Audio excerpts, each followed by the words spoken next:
Well,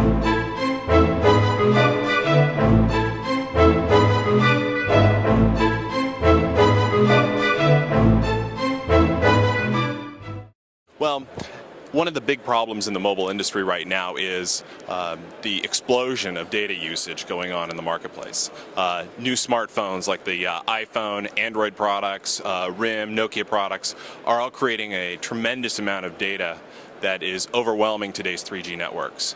Mobile operators are looking for ways to offload that traffic cost effectively, and certainly Wi-Fi exists in all the places that people use their phones the most, primarily at home and in the office. And so it's a natural extension for mobile operators to look at Wi-Fi as a way to relieve that traffic congestion.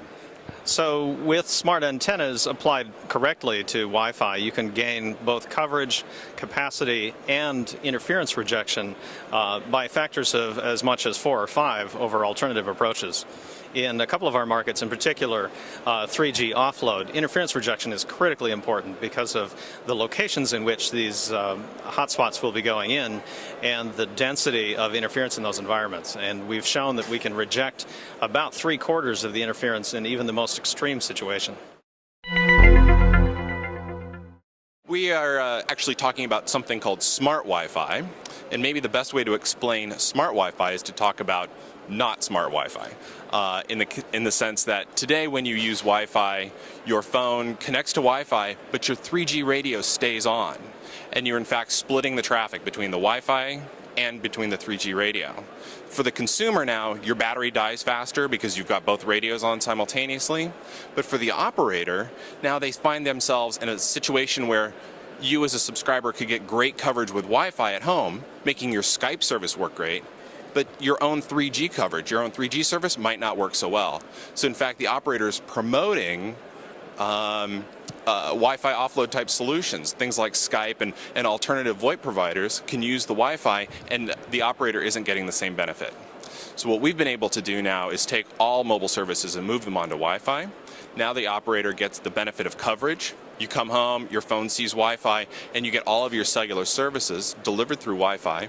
Now you get better coverage at home, the operator gets full offload, and they still get the benefit of using the Wi-Fi that exists in the home and the office. Well, so it can actually take a number of different forms. The easiest and kind of simplest thing to do is to continue with the hotspot trend. We've actually got an operator called PCCW in Hong Kong that has about 6,000 hotspots throughout the Hong Kong environment, and they're offloading about 10% of their 3G traffic today. We got started with them actually a couple of years ago before the term 3G offload was even invented, so we've been really at the forefront of that. The other couple of applications include filling large public venues like stadiums, shopping malls, campus environments, where you get a high density of users who will be using their smartphones with the kind of traffic load that you're seeing explode the 3G networks. And the third option is blanket coverage, and we do have operators who are considering all three of those as they look at their radio planning over the course of the next couple of years, anticipating that with the rise in traffic, as steep as it is, absolutely everything they can think of, from accelerating LTE, getting more spectrum, doing more backhaul, and including Wi-Fi, needs to be deployed, because all of those together potentially are not enough to solve the problem.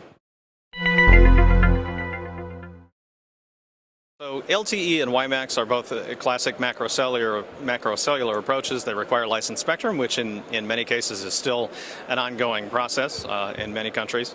And with the unlicensed band, it's accessible to you tomorrow if you want to use it.